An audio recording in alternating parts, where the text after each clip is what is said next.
Hello everyone, स्वागत है आपका वीकली वीडियो में। तो बात करते हैं मार्केट्स की परफॉर्मेंस की। तो लास्ट वीक कंसोलिडेशन के बाद इस वीक प्रॉफिट टेकिंग थोड़ी सी बढ़ी, करीब 1% से ज़्यादा की कट निफ्टी का। सेंसेक्स में क्रॉस सेक्टर्स आपने प्रेशर देखा है, एक्सेप्ट एफएमसीजी, सारे सेक्टर्स आपको नेगेटिव साइड में नजर आएंगे। IT, media, auto, metals and energy ये टॉप 5 लूजर्स रहे। टॉप 5 गेनर्स की बात करेंगे अगर निफ्टी 50 बास्केट में, तो HUL, Kotak, NTPC, SBI life, power grid, ये टॉप 5 गेनर्स रहे। वहीं लूजिंग साइड पे दो नाम from the IT basket, HCL take, TCS, और साथ ही साथ टाइटन, अपोलो हॉस्पिटल्स और भारतीय एयरटेल, ये टॉप 5 लूजर्स रहे। अब क्या एंटिसिपेटेड है इस 2 वीक के प्रॉफिट टेकिंग और करेक्शन के बाद? तो देखिए 20 EMA 25,200 का लेवल जो हमने पहले बात की थी लास्ट वीक, वो ब्रेक हो गया है। तो जो मोमेंटम था, जो बायस था पॉजिटिव साइड का, वो अब शिफ्ट होकर साइडवेज टू नेगेटिव हो गया है, राइट।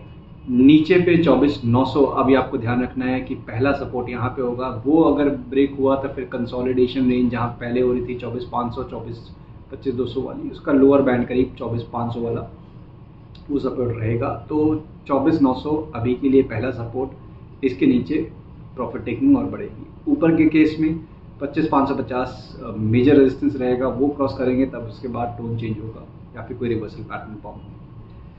अब आते हैं बैंकिंग पे। तो देखिए बैंकिंग कंपैरेटिवली बेटर है। अभी भी अपने 20 EMA के पास होल्ड करने की कोशिश कर रहा है। यहाँ पे आपको 55,900 का ध्यान रखना है।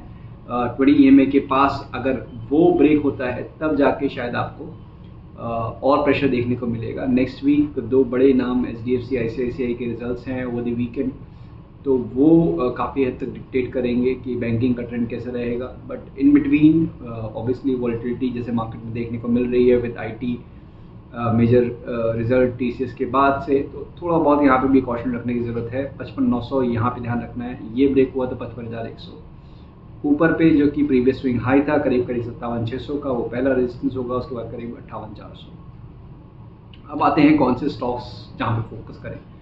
तो पहला नाम from the low beta space, NTPC का काफ़ी टाइट रेंज में कंसोलिडेट कर रहा है अपने वीकली 100 EMA के पास। तो कहीं ना कहीं एक बेस फॉर्मेशन की इंडिकेशन है। यहाँ पे सपोर्ट काफ़ी ज़्यादा स्ट्रॉन्ग है। प्राइस एक्शन, मूविंग एवरेज सभी ये इंडिकेट कर रहे हैं। तो पॉसिबिलिटी है कि यहाँ से रिकवरी जो आएगी वो काफ़ी अच्छी हो सकती है, काफ़ी स्ट्रॉन्ग हो सकती है। मीन्स रिस्क रिवॉर्ड यहाँ पे काफ़ी फेवरेबल है। और क्योंकि मार्केट का सिनेरियो थोड़ा सा साइडवेज नेगेटिव शिफ्ट हुआ है, तो यहाँ पे इस तरीके के काउंटर्स में स्टेबिलिटी मिलती है। स्पेशली क्योंकि वॉलेटाइल एनवायरनमेंट में ये बहुत मुश्किल हो जाता है कि टू जज किस तरीके से स्टॉक्स बिहेव करेंगे। तो यहाँ पे स्टेबिलिटी के लिए, एक रिकवरी के लिए एक्यूमुलेशन के बारे में सोचा जा सकता है। Next on the list, outrightly एकदम opposite to NTPC, Ramco cement, high beta counter momentum में है। कंसोलिडेशन रेंज का ब्रेकआउट, स्टॉक अपने रिकॉर्ड हाई पे है। सारी चीज़ें इंग्रेडिएंट है कि मोमेंटम कंटिन्यू रहेगा। तो इस पे आप अगर हाई बीटा काउंटर्स के फोकस कर रहे हैं तो इसको आप देख सकते हैं for the long trades. Lastly on the list, जहाँ पे शॉर्टिंग साइड की अपॉर्चुनिटी अगर मार्केट में मिलती है, देखने को मिलती है, तो चंबल फर्टिलाइजर जो तीसरा नाम, एक गिरावट का दौर फॉलोड बाय कंसोलिडेशन अपने लॉन्ग टर्म एवरेजेस के पास और उसका एक ब्रेकडाउन। तो इंडिकेशन तो ये है कि जो नेगेटिव ट्रेंड चलता आ रहा है ये और एक्सटेंड हो सकता है आने वाले दिनों में। तो यहाँ पे शॉर्टिंग अपॉर्चुनिटी क्रिएट हो सकते हैं। तो net negative sideways negative bias Nifty में। बैंकिंग इंडेक्स कंपैरेटिवली बेटर है। 24,900 ध्यान रखना है आपको निफ्टी में, 55,900 in the banking index. Stock specific हमने बात की, NTPC low beta counter, Ramco cement for momentum play, और Chambal fertilizer for the shorting opportunity. आज की वीडियो में इतना ही। जल्दी मिलते हैं नेक्स्ट वीडियो के साथ, तब तक अपना ध्यान रखिए। Thank you. Investment in securities market are subject to market risks. Read all the related documents carefully before investing.